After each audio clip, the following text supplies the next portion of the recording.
बिहार बदलने की मुहिम, बिहार को बदलेंगे, पलायन रोकेंगे, युवाओं को रोजगार देंगे, बड़े मुद्दों को लेकर प्रशांत किशोर लगातार 3 साल से पदयात्रा और अब विधानसभा चुनाव के ठीक पहले 240 सीटों पर, विधानसभा सीटों पर आप जा रहे हैं, यात्रा शुरू है, लोगों को समझा रहे हैं। क्या अब एजेंडा क्या लग रहा है, कैसा एजेंडा? एक ही है, बदलाव, व्यवस्था का बदलाव, लोगों की स्थिति का बदलाव, भ्रष्टाचार से बदलाव, बेरोजगारी का से बदलाव, शिक्षा व्यवस्था का बदलाव, स्वास्थ्य सेवाओं का बदलाव। एक ही शब्द है। मैंने 2 साल जब पदयात्रा की तो सबसे ज़्यादा जो शब्द सुना वो लोगों ने कहा भैया बदलाव होना चाहिए। चाहे आप किसी दल के हैं, किसी वर्ग के हैं, किसी जाति के हैं, लोग बदलाव चाहते हैं।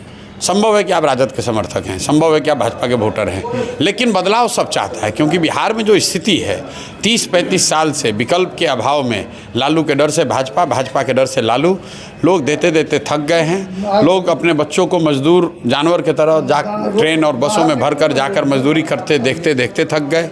लोग उस व्यवस्था से थक गए जहाँ पर कि उनके बच्चे स्कूल में जाते हैं, खिचड़ी खाकर वापस आते हैं। लोग उस व्यवस्था से थक गए हैं जहाँ शहरों की हालत गाँव से भी बदतर हो गई है। तो लोग बदलाव चाहते हैं और उसी संदेश को ले जाकर फिर से लोगों को मैं एक बार संकल्पित कराने की कोशिश कर रहा हूं कि अब ये 5 महीना ये समय है, तुम्हारे लिए निर्णायक क्षण है। इस बार गलती नहीं हो, जाति धर्म नाली गली के मंदिर मस्जिद के चक्कर में नहीं पड़ना है। अपने बच्चों की चिंता करनी है, अपने बच्चों के शिक्षा रोजगार के लिए वोट देना है। क्योंकि अगर इस बार चूक गए तो 5 बरस फिर आपके बच्चों का भविष्य अंधकारमय ही होगा। तो आपको क्या लगता है, पहले लोग कहते थे प्रशांत किशोर से कोई मतलब नहीं, आज जब भी कोई राजनीति की बात होती है बिहार में तो प्रशांत किशोर इम्पोर्टेंट हो जाते हैं, चाहे वो कोई भी गठबंधन हो। तो क्या लगता है? कुछ नहीं, देखिए लोकतंत्र में जन बल के आगे कोई बल नहीं। ये प्रशांत किशोर की ताकत नहीं है, प्रशांत किशोर के संगठन और जनसुराज के कार्यकर्ताओं की भी ताकत नहीं है। इसी मुजफ्फरपुर में मैं 1 महीने पैदल चला हूँ और कई जगहों पर 10 लोग 5 लोग के साथ चला हूँ। इसी मुजफ्फरपुर में आप देख रहे हैं कि आज महानार से यहाँ आने में इतनी भीड़, इतने लोगों ने स्वागत किया कि मैं सभा में पहुँच नहीं पाया हूँ। तो ये कोई हमारी ताकत नहीं है, ये हमारे कार्यकर्ताओं के साथियों की ताकत नहीं है। जो मैं बात आपको बता रहा हूँ, जनता को एक विकल्प दिख रहा है, एक अवसर दिख रहा है। वो दिख रहा है कि ये वो व्यवस्था है, ये वो तरीका है जिससे उनकी राजनीतिक बंधुआ मजदूरी खत्म हो जाएगी। जो नेता 5 साल काम नहीं करते हैं और फिर अंत में आकर भाजपा वाले राजद का डर दिखाते हैं, राजद वाले भाजपा का डर दिखाते हैं, वोट ले लेते हैं। पहली बार जनता को लग रहा है कि नहीं, एक उपाय है, इससे कुछ सुधार हो सकता है, तो चलो भाई ट्राई करो। जिसको भरोसा नहीं भी है जनसुराज पर, वो भी कह रहा है चलो 5 बरस इन्हीं को ट्राई करके देखते हैं। 30 बरस हो गया तो 5 बरस नए को ट्राई करके देखा जाए। 243 पे लड़ेंगे? बिल्कुल 243, 242 नहीं, 243। कोई गठबंधन से साझा करेंगे? सवाल ही नहीं है भाई। एक सवाल, गठबंधन हो गया, गठबंधन बिहार की जनता से हो गया, गठबंधन बदलाव के उनके आशा अपेक्षा से हो गया। आप कितनी बार गठबंधन करेंगे? गठबंधन आपके लाइन लेंथ पे जो चलेगा, ये कहेगा तीसरा मोर्चा बना लो, हम आपके साथ हैं, तो जो लाइन लेंथ पर चलेगा वो जनसुराज में शामिल हो जाएगा। उसमें दिक्कत क्या है? जनसुराज में कोई जगह की कमी तो है नहीं। जिसको जनसुराज पसंद है वो जनसुराज में है, गठबंधन की क्या बात है? रिस्पांस अच्छा मिल रहा है आपके हाव भाव से लग रहा है। अभी रिस्पांस मिलना शुरू कहाँ हुआ है? अभी रिस्पांस मिलना शुरू नहीं हुआ। 2 साल जब मैंने पदयात्रा की तो मैंने वोट नहीं मांगा, दल की नहीं बनाया, प्रचार नहीं किया, सिर्फ और सिर्फ लोगों को बताया कि ये भी एक तरीका हो सकता है।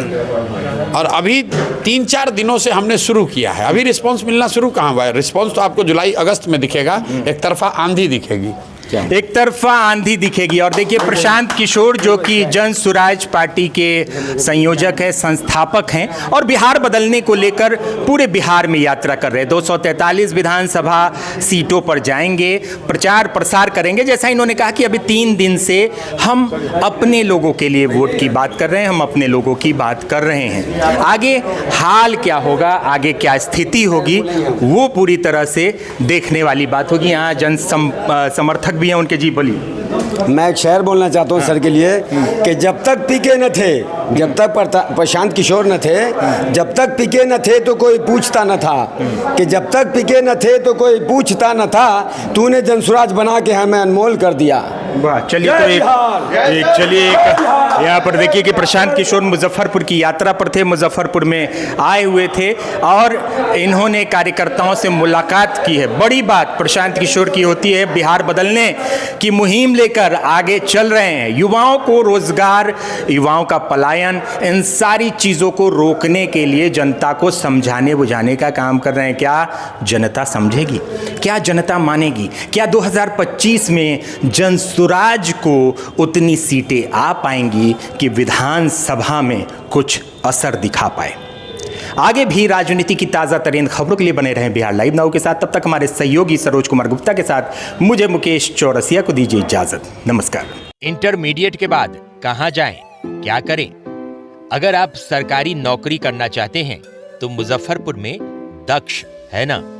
मुजफ्फरपुर मिठनपुरा चौक स्थित दक्ष एजुकेशन सेंटर में आपको सरकारी नौकरी के लिए किया जाएगा तैयार। इंटरमीडिएट के बाद यहां आप रेलवे, एसएससी आदि जैसे कई प्रतियोगिता परीक्षाओं की तैयारी कर सकते हैं और सरकारी नौकरी के सपने को पूरा कर सकते हैं, क्योंकि सरकारी नौकरी की न होगी टेंशन जब हो दक्ष में एडमिशन। नए बैच में एडमिशन के लिए आज ही संपर्क करें। दक्ष एजुकेशन सेंटर, मिठनपुरा चौक, मुजफ्फरपुर। अपने सपनों की आशिया को दे एक नई पहचान मां भवानी डेकोर प्राइवेट लिमिटेड के साथ, जो है ऑथराइज्ड डिस्ट्रीब्यूटर ऑफ कजारिया। देश की मिट्टी से बनी टाइल से देश को बनाते हैं। और जहां मिलती है सभी प्रकार के Indian and imported granite, marble, sanitary एवं कोटा स्टोन का अनोखा एवं आकर्षक संग्रह। मां भवानी डेकोर प्राइवेट लिमिटेड मतलब a complete floor solutions. New 0 mile Dadar road, Muzaffarpur. Call 9934753111।